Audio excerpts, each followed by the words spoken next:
Here, sir.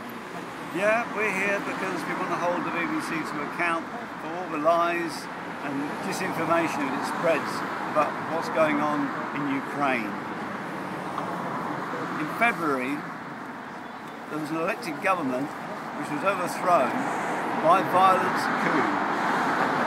It was called a democratic grassroots popular revolt in the West, and the truth is it was engineered from the beginning, like all these other colour revolutions so-called.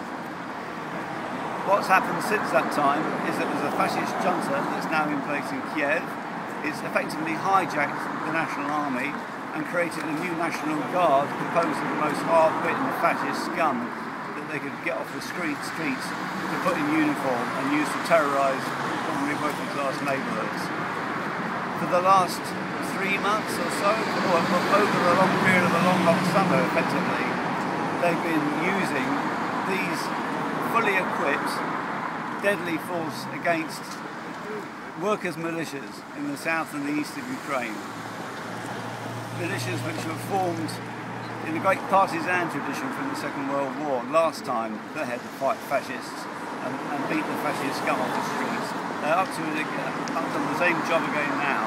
They are hugely outgunned, they are hugely outmanned, but they've resorted to classic guerrilla tactics, and by melting away rather than actually having mass confrontations along clearly defined battle lines, by fighting like guerrillas, by using a smaller number of fighters to encircle a larger number of fighters, and in many cases relieve them of their weaponry, they have gone a long way to adjusting the balance. And what's actually happened in Ukraine is that they have effectively fought the Kiev forces to a stalemate. That's why Poroshenko, after months and months and months of wanting nothing to do with talks, wanting nothing but surrender, is now crept off to Minsk, to negotiations, to talks. But it's the resistance that's driven him there. And what's happening now is, in the liberated areas, the areas which the resistance had liberated from under the jackboot of Kiev, they are now starting to find grisly evidence of war crimes committed by the junta, with mass graves, which OSCE monitors have been discovering now. And what does the BBC do when these stories start to come out? On the one hand, you've got Sergei Lavrov, foreign minister in Russia, saying let's have a full international investigation of these war crimes so we can weigh out exactly what has gone on.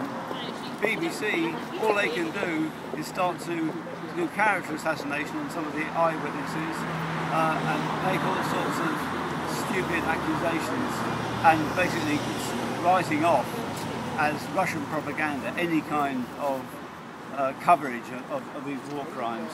We're here to demand that the BBC stand up and be accountable for its role in spreading this war propaganda. It's disinformation, and it's just as surely acts of war as is actually picking up a gun.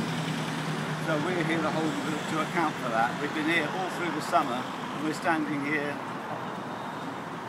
And do please come and join us, because we're here every Monday night, 5 o'clock to 6:30, and we've got no plans to go anywhere else. Thank you for that. Same reason that Cyprus don't win the lottery.